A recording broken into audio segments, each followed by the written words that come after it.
தேடலுக்கே தினமும் பசி இருக்கும். தேடல் என்பது உள்ளவரை வாழ்வில் ருசி இருக்கும்.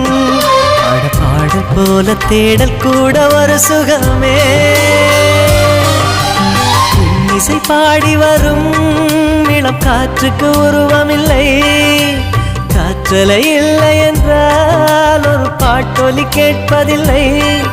ஒரு காலம் வருகையில் உள்ளம் கொள்ளை போகுதே. ஆனால் காற்றின் முகவரி கண்கள் அறிவதில்லையே. இந்த வாழ்க்கையே ஒரு தேடல் தான்.